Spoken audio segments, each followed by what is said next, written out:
Hello Malaysia and welcome to another edition of The Nation. I'm Jared Ratnam, and today once again we take a look at this topic that we've spoken of before. It's called EFT. It's a form of counseling intervention that draws on various theories of alternative medicine, which includes acupuncture, NLP, have you heard of NLP, energy medicine and thought field therapy. But what we're talking about today is EFT, and our guest today happens to be in Malaysia for a little clinic which is going to be happening very soon, or a little course. We'll be giving you some details on that later. In the meantime, let's get to know Pankaj Gupta. Pankaj, very good day to you and thank you very much for joining us. Hi Jared, thank you very much for having me here. Well, we had you here a couple of weeks ago, or Yes. about a month ago, and you were speaking to Jesse, gave us a little brief on what EFT is. That's right. And your story and how you got into EFT is very interesting, simply because you come from a family of engineers, or an engineering family, and you've branched out to do something totally different from engineering. So your experience and your getting into EFT, can we start talking about that first before we talk about energy? That's a little something I want to talk about today. Certainly. I was raised, like you said, in a family of engineers. I spent more weekends in our factories than I did playing cricket. Right. Some years, and I really enjoyed that also. And I went on to study engineering in college, which was in the United States. By the time I finished my education from school and college and I started working, my body had started hurting a lot. So when I was 10 or 11 years old, my right knee had started developing some problems. I started getting mild headaches. Was this due to sports, or it just happened? It just happened. Sports didn't help. But it happened because I didn't let any of my aches and pains slow me down. So I was a pretty young schoolboy or a college student. I realized that by the time I was in my mid-20s, that in spite of all my education and skill and achievements, my physical body was not getting any better. My back was in a very bad shape. My migraines had now started hitting me twice a month, 5 days each. I used to cough all the time, and almost every joint in my body hurt. A lot of these were related to injuries. When I was in college, I used to practice karate, I used to run, I used to do long distance running, I used to meet with accidents every once in a while, and the injury would heal, but the pain would still be there. And I remember growing up in India and in the United States, going to doctors once a week, at least every week, for as far back as I could remember. And this is in spite of the fact that I was never sick. I don't have any diseases. I never had any diseases. So even while working in our engineering business, by the time I was 25, 26, I was really feeling almost crippled. Were these pains you could explain, or were they just pains that came and went, like fibromyalgia? Some pains were a bit like fibromyalgia, and other pains started with injuries. So it would appear, then it would disappear. Yes. Okay. And so all I could tell doctors was, well, this pain started when I got injured, and then it was better, but it doesn't seem to be healing, or this pain just comes and goes and I don't know why. And no two doctors could even give me the same diagnosis. So all the medicine I had, all the advice I got was just helping me cope, but the end result was that I was much worse. I was 26 and I was feeling like I was 86. Many of us would have heard or would have experienced that when you're really ready, help appears. I was desperate. And that's the time when my healers and teachers began to appear. And like you said, I was an engineer, so I was a complete non-believer. Right. Okay, but I was desperate. So in spite of my When you say skepticism, you were a complete non-believer and there was skepticism, was it that you didn't believe in a healing process and organized religion? You didn't believe in all this at that point? well, I didn't have many opinions on religion, but as far as healing is concerned, I remember at the time my sisters were doing Reiki, and I used to laugh at them. Right.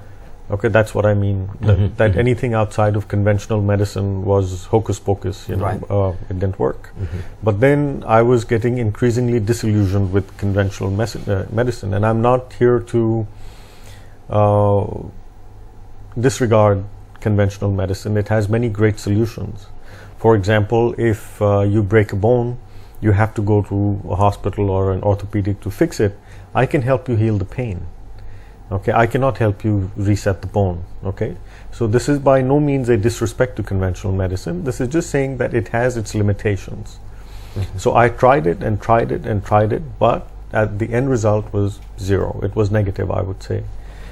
So, but I was in so much pain that when someone suggested that I meet this lady who had just learned EFT in California, which was where it was developed, I went very happily that maybe this will help. And when she asked me what I wanted healed, the skeptic in me, remember that by that point in time, my whole life I'd been disappointed in doctors and in all kinds of, and I don't just mean allopathic medicine. Growing up in New Delhi, there were many options available, which I tried, like Ayurveda, Tibetan medicine, Unani medicine, homeopathy.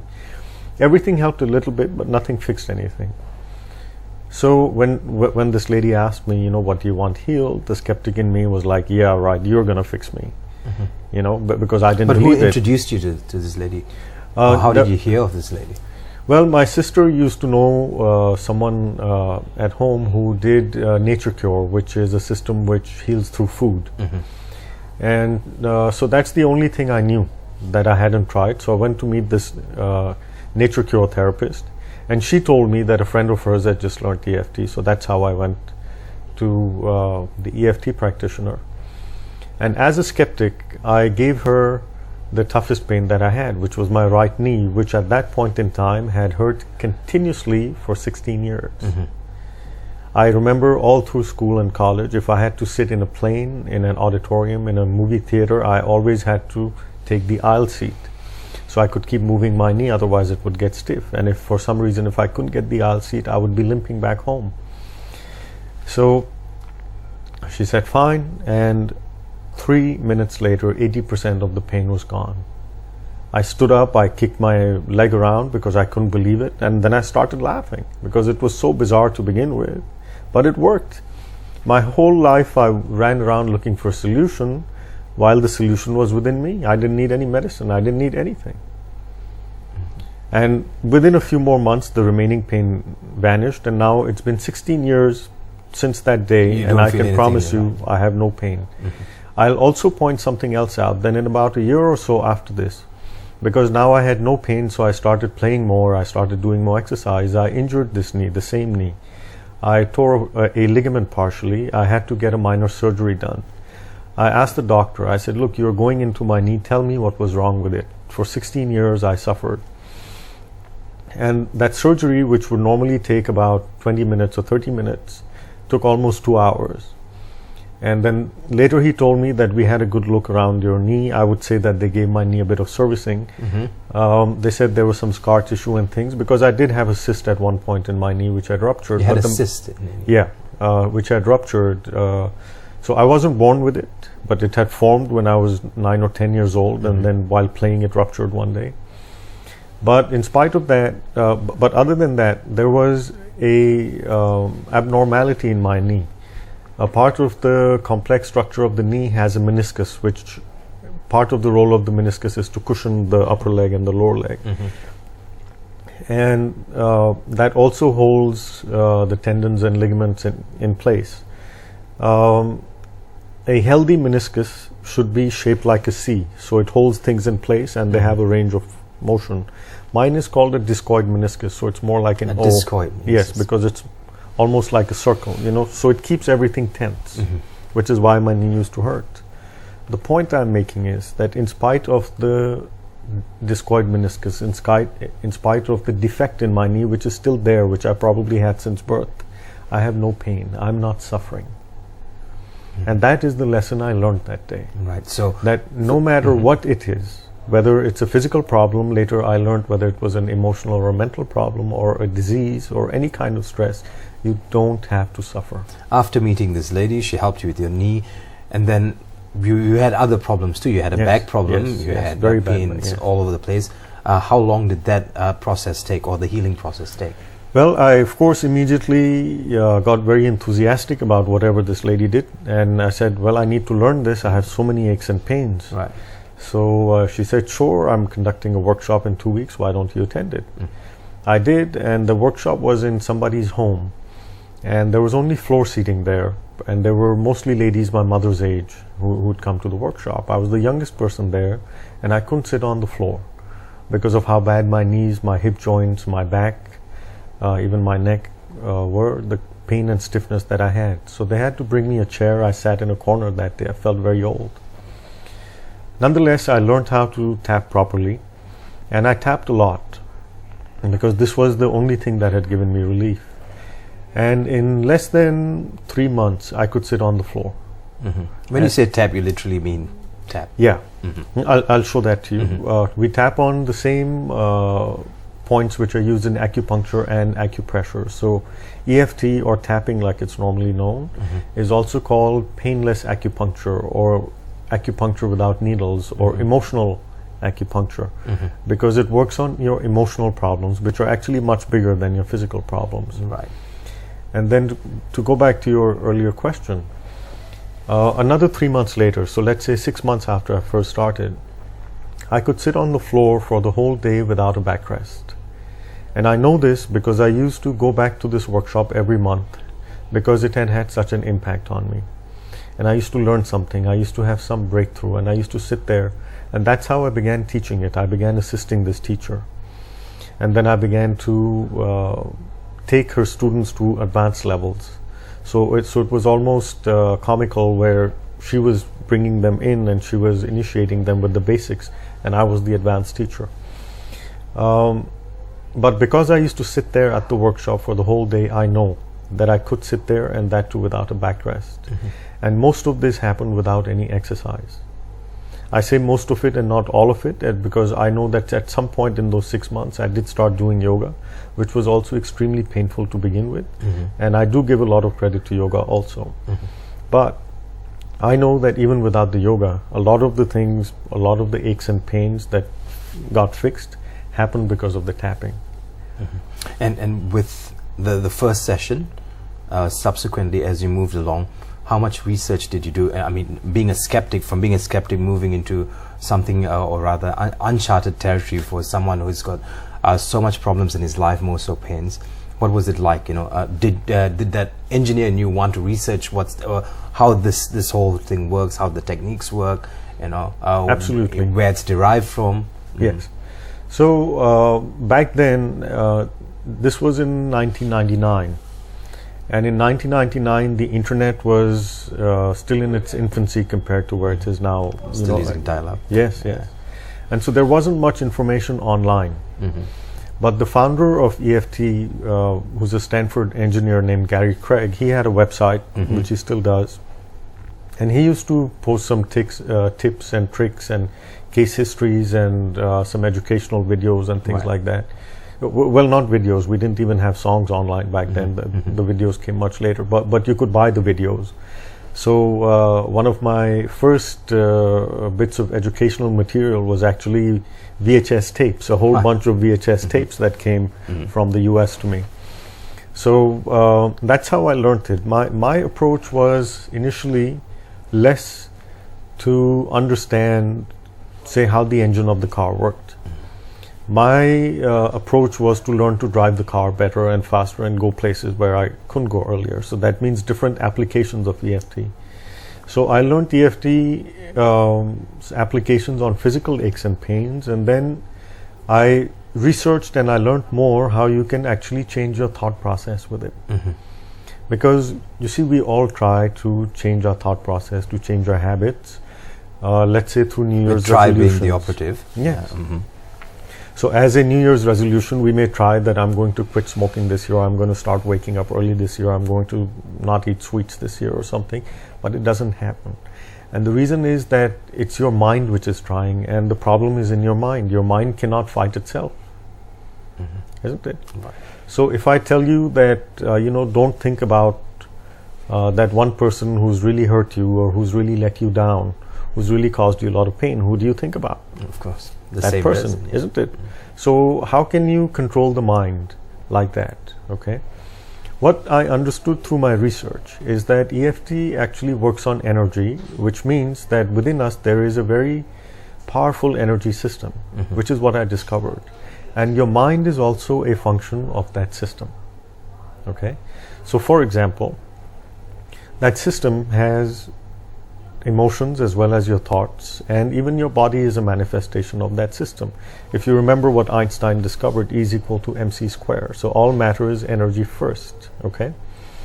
So if you're afraid of something, fear is an emotion, right?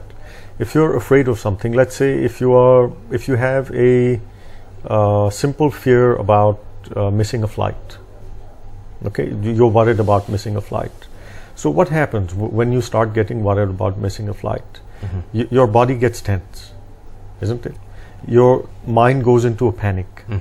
What happens when you go into a panic? Normally, when you're in a panic, you miss things. If you're packing in a hurry because you miss a flight, you'll probably forget something.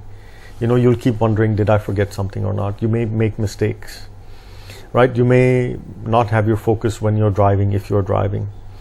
You'll be even more worried when you're on the road, isn't it? So what's in your energy, which is fear, is actually affecting your mind and your body. Okay?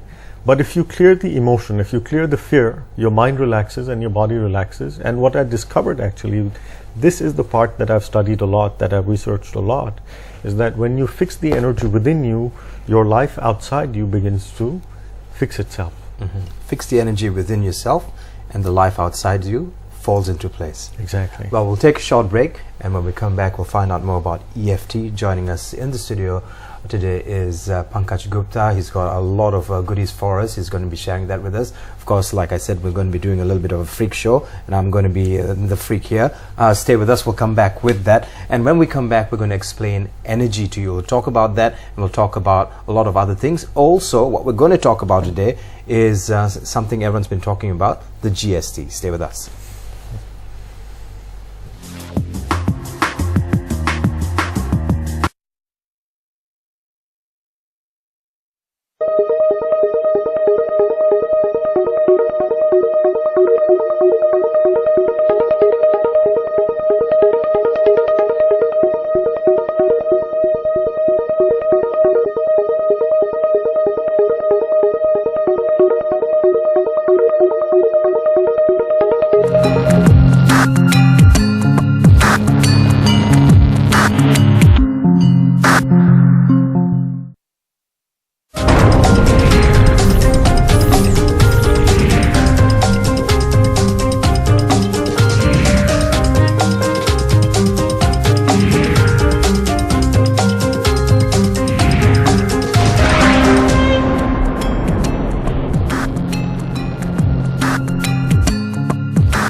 Catch Bernama Today every weekday from 9 a.m. onwards for the latest news, lifestyle stories, interesting personalities, only on Bernama TV.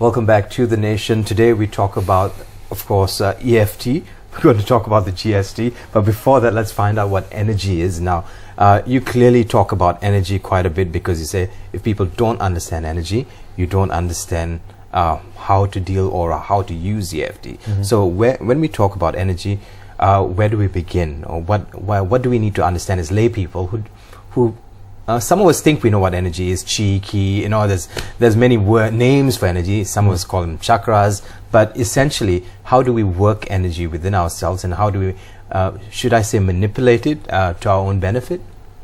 Sure, that's a very good question. I'll try and answer it in a few minutes. It's the answer is a very big answer.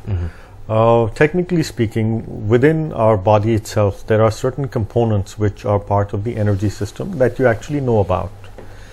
One of the components you've heard about are the chakras. The chakras are energy centers, and each chakra actually affects different aspects of your personality and your life. Then you have energy meridians. Energy meridians are like energy circuits. What's an energy circuit? It's much like the electrical circuit in the studio. electricity is the energy, but that electricity is of no use to us unless there is a circuit which takes it to an appliance, like to this monitor or to the lights, and even there the circuit has to be complete.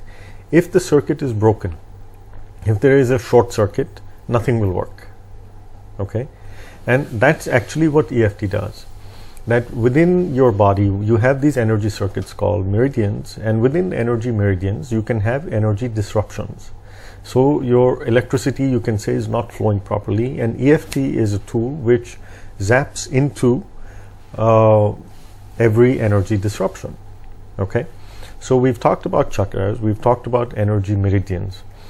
Then if you study the yogic tradition, there are main three energy superhighways which are along your spine. So that's also another part of the energy meridians. All of that actually doesn't matter if you want to balance your energy. If you want to balance your energy, you have to first understand this one basic thing. That one basic thing is, no matter what you're doing, whether you're working or not working, whether you are eating or not eating, whether you're sleeping, whether you're arguing, whether you're laughing, for everything you do, and even things you don't do, you actually only want one thing, which is to feel better. Isn't it? Mm-hmm.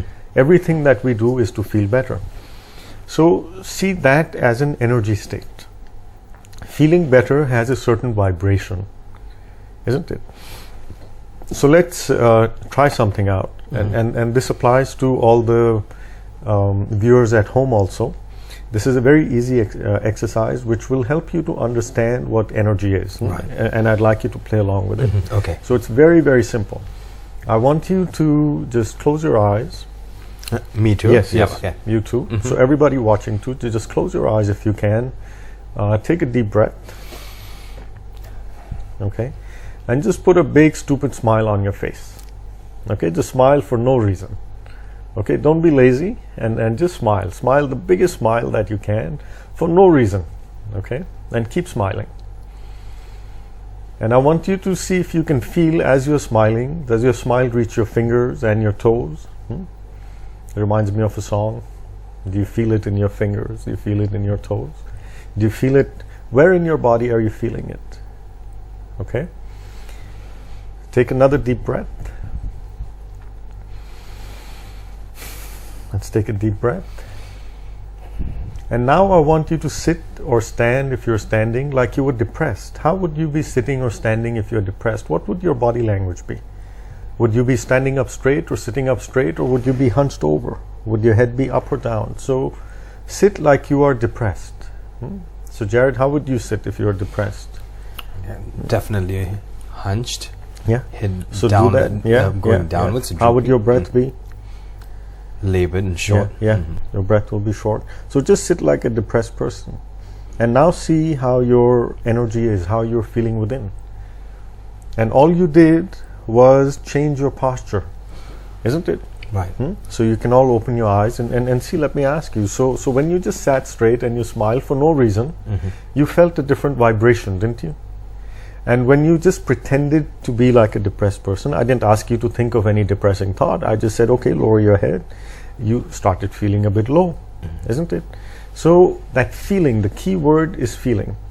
That feeling is vibration. That is what energy has. As human beings, we cannot see energy, but we can sense vibration, isn't it? Like right now, you are sensing my vibration, which your mind is interpreting as sound. Isn't it? Sound is vibration, light is vibration, heat is vibration, electricity is vibration. Okay, all forms of energy have a vibration, and we can feel vibrations. To get a handle on your energy, you have to get a handle on your vibration. To put it very simply, you have to become more aware of your feelings. So I just showed you, without saying anything much at all, without asking you to use your mind, that you have a high energy state, which was the first smiling state, and you have a low energy state. Isn't it? And everything we want to do in our life is to have that high energy state. So we may go out and meet a friend of ours, hoping to have some fun and to feel light and happy. But if that friend doesn't act a certain way, if that friend says something that upsets us, then we lose that state. We come home hurt and angry, isn't it? We feel disappointed, and then we blame that other person for our unhappiness. Right. So the reason why we must take control of our energy is because that's the only way to find the happiness that you're looking for. Just now I saw you, I showed you, you felt happy for no reason, and you felt sad almost for no reason. So what you're saying is, it's a very simple concept. You need to find that joy in you and maintain it, Yes. regardless of whatever comes your way. And your true nature is joy. That's why as soon as you smile, you start feeling happy, isn't it? We were born happy, weren't we? Do you think there was even a single infant ever born to the human race depressed? I wouldn't know that. Sounds ludicrous, isn't it? Okay, every child is essentially happy. Okay, so that's our true nature, and we were definitely a lot happier when we were younger, right? We had more energy and we were happier. Okay, so our true nature is happiness, and that's what we want. Yet we base our happiness on other people, and they themselves are not happy. So how can they make you happy? So this is the value of taking control of your energy. When you take control of your energy, you take control of your happiness. Right. So when you talk about taking control of your energy, and I was talking about tapping earlier on, how do you make this two work? You know, being happy on the inside, but tapping yourself on the outside. Right. So to attain this happiness or this flow of energy. Correct. It appears that when we tap, we are tapping on the outside, okay? But we are actually tapping on the energy system which is within us. So just this tapping is as much outside as an electrical switch is, isn't it? It appears that we are pressing an external switch, but what are we doing? We are actually connecting the circuit within. There is an electrical wire and a flow of electricity within the circuit. So you can think of these points as our switches. These are endpoints of energy meridians. So what was discovered in California, this was discovered by a psychoanalyst named Dr. Roger Callahan in the 1990s, was that by stimulating, by unblocking energy meridians, you could also heal emotional pain. Happiness is an emotion. Unhappiness is a painful emotion, isn't it? Guilt is a painful emotion. Regret, grief, sadness, these are all painful emotions. So what he discovered was that by tapping on energy meridians a certain way, you can literally erase your unhappiness, your sadness, your fear, your anger, and what's left is peace. What's left is happiness. Okay, so it's like saying that there's actually nothing wrong with the electricity, and if the electricity is flowing, the bulbs will be bright and the air conditioner will work and the computer will be fine. But if the circuits are blocked, the electricity won't be able to reach the right places, and your bulbs will be dim and the monitor won't work and your computer will be on the blink. There's no problem with energy. It's your energy circuits. Right. Okay? There are disruptions in your energy circuits. So the first thing I said was you want happiness, and a flow of energy is happiness. The second thing I want you to understand is you cannot be happy and unhappy at the same time. Can you? No. You cannot be fat and thin at the same time. I cannot be here and there at the same time. You cannot be up and down at the same time. The same way you cannot be afraid and relaxed or worried and peaceful at the same time. But when you say you can't be up and down at the same time, your moods can fluctuate. Can that describe up and down? Correct, but not at the same time. Isn't it? You can be up and you can be down, but not at the same time. Isn't it? So if you begin to understand vibration also, vibration means that it will vibrate a certain way. So when you were smiling, you had a happy expanded vibration. Did you not feel your chest expanding? Did you not feel your energy expanding when you were smiling? If you didn't feel it, then you try it again and you'll feel it. And when you sat like that, your vibration contracted. But the two cannot happen at the same time, isn't it? So within you, there are things which have blocked this energy, which is why you feel this negative emotion, which is why you feel worried, which is why you feel afraid, which is why you feel hurt, angry, helpless, out of control. Okay? As long as you're feeling that, you are trying to feel happy.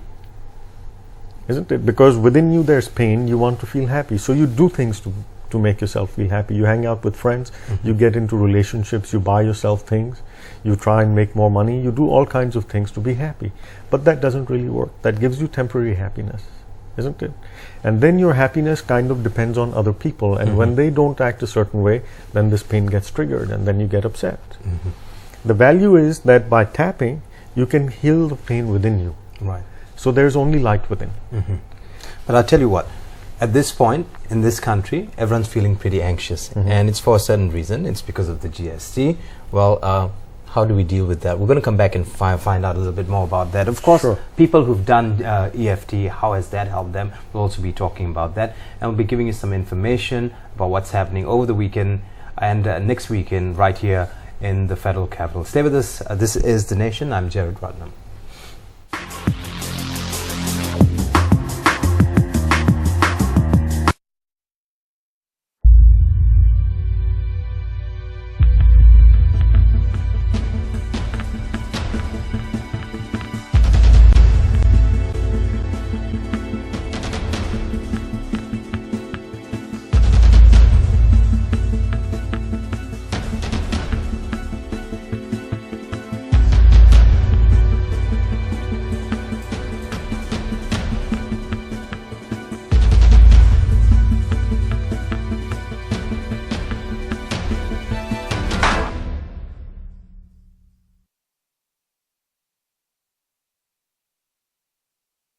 Halo, apa kabar pemirsa? Salam dari Jakarta. Sebuah program kerjasama Kantor Berita Indonesia Antara dengan Kantor Berita Malaysia bernama kembali hadir menjumpai Anda.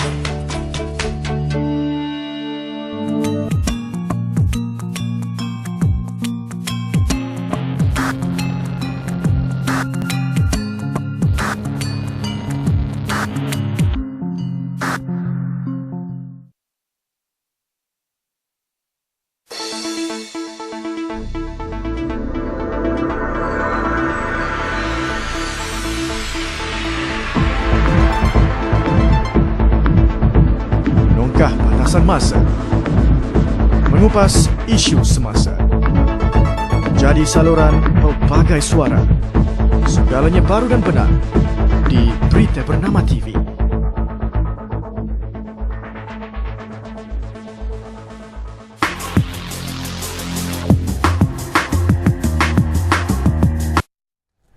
Welcome back to The Nation. We're talking about EFT today. Of course, with the EFT comes the GST. And how do we...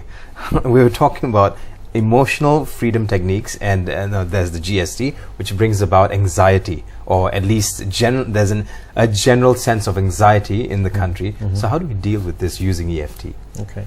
Well, see, the first thing that I want to point out to you is that the GST is actually not the problem. It's your own anxiety. That's the problem, isn't it?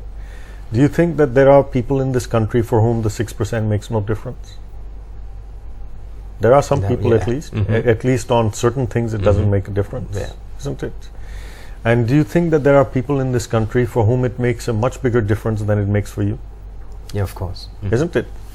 So there are all kinds of people, okay? But as far as you are concerned, you are feeling anxious, and that's the problem. One thing I like to say often is that if you don't mind, it doesn't matter. Mind over matter. It's almost a play of words. So why are you feeling anxious? You're feeling anxious because you feel that there is a lack of money. You feel you have limited money, that this is what my work brings me every month, and now I have to spend 6%.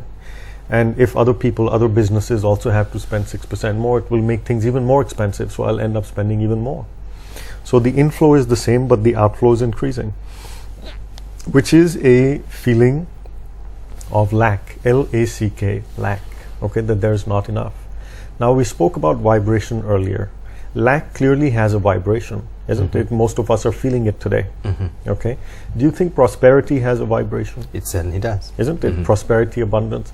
And just like we and just like we said earlier, you can be in one place at one time. You cannot be in two places.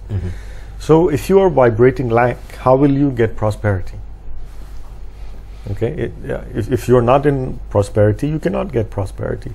What most of you or most of us are vibrating is what I like to call struggle. I'd like you to speak to us. Okay. Okay, it's struggle or survival. Okay, that we are in survival mode. That the main thing, the main focus of your energy has been to survive, and so you're surviving. isn't it? You're not in prosperity mode. Like you were telling me earlier, sorry, and that in Malaysia you feel that over the years that your economy is getting polarized, society is getting polarized from a general large middle class. Now there are more haves and have-nots, and there are very few people in between. And this is exactly what vibration does. This is why it's not just in Malaysia, it's in every country, in every culture across time. The rich get richer, and often the poor get poorer. Because being rich and being abundant, being secure has a certain vibration. And being in fear, which happens when you're surviving, has a certain vibration. And like I was saying earlier, that the real relevance of taking control of your energy is because your energy or your vibrations actually control the outcomes in your life. So it's a very simple thing to understand. Let's say you have two candidates who are interviewing with you for a job, and they may seem equally qualified. They have comparable experience, their salaries are about the same and everything. But one of them is really trying to impress you, is really trying to show you how much he knows. While the other one is very confident, and he doesn't hesitate to say, I don't know, and he doesn't hesitate to ask you questions. The other one, the first guy, is clearly compensating for his lack of confidence. Now, all else equal, which person are you likely to hire? The first one or the second one? The second one, right? Isn't it? Why? Because his vibrations were confident. His vibrations were quiet. His vibrations were not in fear like the other guy. The other guy was panicking. He was worried, which is why he was trying so hard. So what was the outcome? For the fear-based person, his fear came true and he didn't get the job. And for the guy who was confident, he got the job. Right. So it's about changing states. It's your vibration which determines your reality. Okay, let me give you another example. Yes. So it's great that you talk about the lack of something, and when you change your state of mind, think of prosperity, you become prosperous. Saying if you're now going through grief, okay, how can a person going through grief or suffering the loss of a family member change that to their benefit? So whether it's grief or fear or hurt or anger or anything, the first thing to understand, for me to be able to explain the answer to you, is that all our pain, emotional, physical or mental, and these are all painful emotions that we are talking about here, are a result of blocked energy. But okay, I need to interject here to say that when you grieve, people or experts always say that it's a process and you need to get through this process. So how do you explain what you're saying in this? Right. The grieving process is absolutely essential. The grieving process is about making peace with the loss. It's about making peace with your new circumstances. However, the difference that I've noticed in my work, which I've been doing, I've been healing people for more than 15 years now. And I'll give you two examples and then I'll explain the answer to you. That a few years ago in India, we were at a workshop where I asked one lady to work on her grief because her husband had died when their son was 1 year old. And it was, of course, very, very unexpected. And there were a lot of other things at the workshop that we had identified for her, like her worries about her son or her health or whatever. And she insisted. She said, no, this is such an old issue. My son is healthy. He takes good care of me. We are doing fine. God is kind. Why do you want me to work on this? This happened so long ago. And, let me work on one of these other things. And I insisted. I said, okay, just for my sake, give me 10 minutes. Can you just tap on yourself for 10 minutes about this grief? And I told her how to do it. Everybody else in the room was tapping. I turned the lights down. It was very quiet. People were within themselves, clearing their emotions. And suddenly we heard a loud whang, and everyone was surprised, and we looked at her and she was howling as if the dead body of her husband was right in front of her. And there were a lot of her family in that group, and they tried to get up to try and help her. I motioned to them. I said, just sit down, do your own work. I'll take care of her. I let her emote. I let her cry. This is what sometimes EFT will do for you, that the blocked energy begins to come out, and which is what we want. We don't want to carry the pain. We want to release the pain, which is what I wanted her to do. So even though she felt that there was no need, because see what happens, especially with an unexpected death, is that the people, the survivors who are left behind, they get caught up in the frenzy. They're coping because there's so much that needs to be done. Suddenly their life is upside down, and that coping takes on a momentum, and you keep coping for the rest of your life. You never realize that you forgot to grieve. That's exactly what happened with her. She had a business to handle. She had a young son to handle. And the next day when she came back for the workshop, we were all shocked because it seemed like she took an iron and and cleared all her wrinkles off her face. She looked 20 years younger. Okay? And then she realized that grief was definitely there within her. I was in Australia till yesterday and doing workshops, and there were two similar instances where one 70-year-old man had come and he had severe arthritis in his hip. He needed a crutch to walk on. And instead of working directly on the pain on his hip, we actually worked on a loss of a friend when he was 17 years old. He was 70 now. It was more than 50 years ago that his best friend died in a car crash because he fell asleep at the wheel. He was in Canada. And he also had a similar experience. He said, I didn't realize that this was such a big thing. And then we were all on a holiday together at Uluru in Australia, and some of our students and friends were there, and they all noticed a big change in him. There was an improvement in his hip, but everyone said, wow, we've known him a long time, we haven't seen him so alive and happy. Okay, this was a grief from over 50 years ago.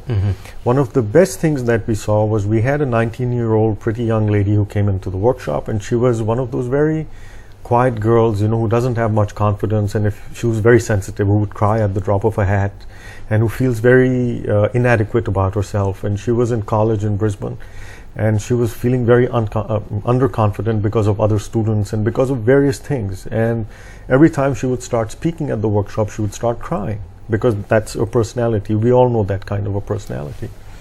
So we started tapping on some of her fears and insecurities.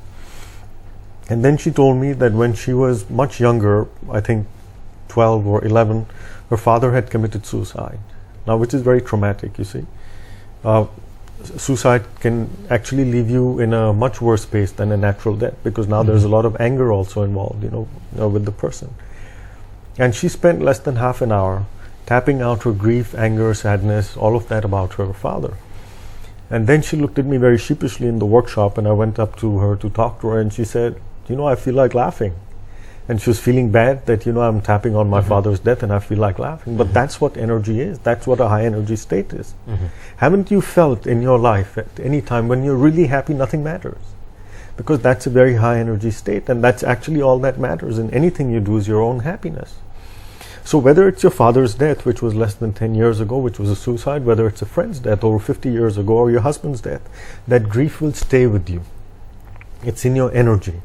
And it is robbing you of your happiness. It keeps you in fear. What do you think happens with people who lose relatives? Aren't they often afraid of losing their loved ones? That's a fearful state, and fear is not what we want. We want peace. We want happiness. So to answer your question, healing grief is absolutely essential, and EFT is a great way of doing it.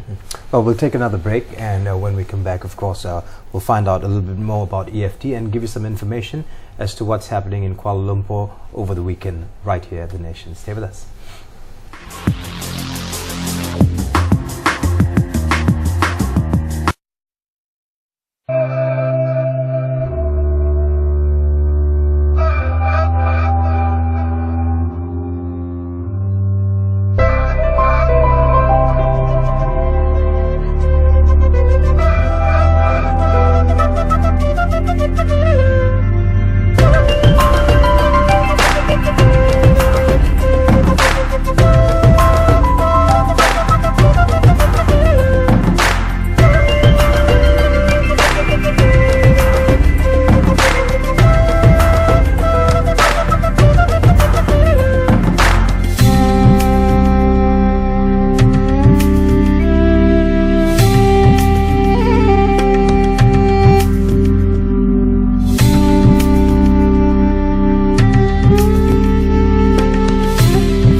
latest headlines, illuminating visuals. Everything right and now on Bernama News.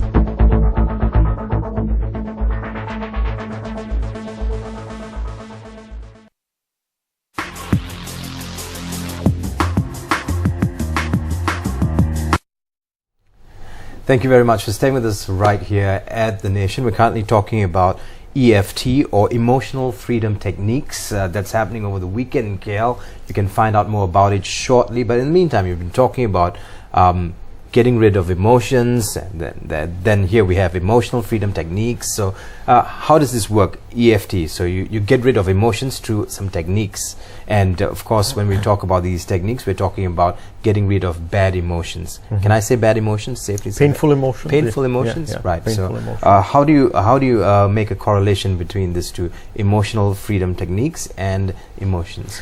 You know, emotional freedom techniques is a tool. Okay, just like a hammer is a tool. Okay, and you can say that we are applying this energy hammer to clear energy disruptions, and as soon as the disruption is gone, you feel relief, whether it's a physical pain, an emotional pain, or a mental stress. So if you have any physical discomfort right now, if you could just give me 2 minutes, I will show you how it's done. Right. For the benefit of the viewers. Okay. So I'm going to be the guinea pig. The guinea pig. Yes. Yeah. So what do I do? Okay. So just scan your body and tell me. Please don't laugh. You can laugh all you want. You won't hurt my ego. Okay. So just scan your body and tell me, like, if your shoulders or waist or head or back or legs or knees, anything are I shouldn't be hurting. saying this on national TV, but my gut's acting up now. Okay. Feeling very uncomfortable on the inside. Okay. Okay. All right. Chest is getting a little tight. Of course, that comes from anxiety. Looking, sitting in front of a man like this. Okay. So what's the most uncomfortable sensation in your body right now? Well, probably a tight chest. I hope it's not an infarct. Yeah. Okay. And if 10 is so tight that you can't breathe, on a scale of 0 to 10, how tight would you say your chest is? Say about 4.5. 4.5. Okay. All right. That's all I need to know. And now we're going to do some things which will appear very funny or bizarre, and that's absolutely fine. Right. But I'll explain, what we'll do. So the first step is, I'm looking for a particular lymph node here, where it hurts, and I want you to just repeat, even though I have this tightness in my chest, I deeply and completely accept myself. Okay, that's easy. Now I'm going to tap on certain energy points. These are the same as acupressure and acupuncture points. Okay. Do I have to remove my eyes? No. Yeah, that'll help, but you don't need to. You don't need to. Okay. Yeah. So while I'm tapping here, I want you to say, this tightness in my chest. This tightness in my chest. This tightness in my chest. This tightness in my chest. This tightness in my chest. This tightness in my chest. Yeah. This tightness in my chest. This tightness in my chest. Keep repeating. You're doing very well. This tightness in my chest. This tightness in my chest. This tightness in my chest. Do I keep saying it? This tightness in my chest. This tightness in my chest. This tightness in my chest. You're doing well. This tightness in my chest. This tightness in my chest. Yeah. This tightness in my chest. Okay, just look at my fingers over here. This tightness in my chest. This tightness in my chest. That's good. This tightness in my chest.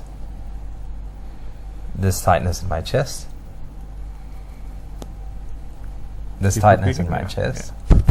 This tightness in my chest. This tightness in my chest. This tightness in my chest. How much did you say it was earlier? 4.5. 4.5. Take a deep breath. And now tell me. It's about 1.5 too. Yeah. So it's less than half, It's right? worked. It's worked. Seriously. So I feel really light now. Yeah. See? There you go. So, and it took us less than 2 minutes. There you go. Yeah. See? So this tightness in your chest is like a discomfort or a pain. Now, whether it's a physical thing or a non-physical thing, for EFT it makes no difference. Okay, just like for electricity, it doesn't matter if it's going into the monitor or the light. If it gets there, it's going to do its job. So the pain goes away. Absolutely. And this tapping, you are actually tapping on the points. These are all energy points. These are like switches, know. And this is the same technique that you use for grief, for example, or for anger. The technique is not the important thing here, because the technique is very simple. It's the diagnosis of the issue that is important. Right. So that's what makes a good healer is that our ability to diagnose the target is much better than someone who's learned this off YouTube or or in a book. Right. Okay. I saw there's heaps of programs on YouTube that you can follow, but you must be in a class to be. That's right. Yeah. And the proof of that is that if you haven't heard of EFT before, that this is the reason. Right. That it's not been taught properly. The founder used to teach it properly, but he's more or less retired. Okay, but it's not being taught properly. It's like giving you a hammer. Everyone thinks, okay, I can pick up a hammer and hammer it'll work. That's not how it is.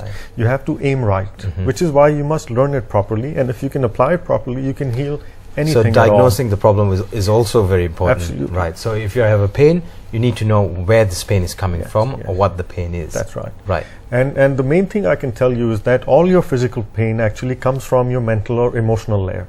Okay, that's why it's called EFT. Right. Physical things are very easy to heal with EFT, just like we saw. It's the emotional things. Right. Okay. I'd like to give you an example. We've got less than 3 minutes. I don't know if we can do that. Sure, absolutely. So if you consider, perhaps you might even know someone that, if you know anyone well who has had breast cancer, which is a very serious, sad condition, you may find that with most of the people who have had breast cancer, which are obviously women, we spoke about it. Which is mostly women, is that they have had a long pattern of hurt in their life.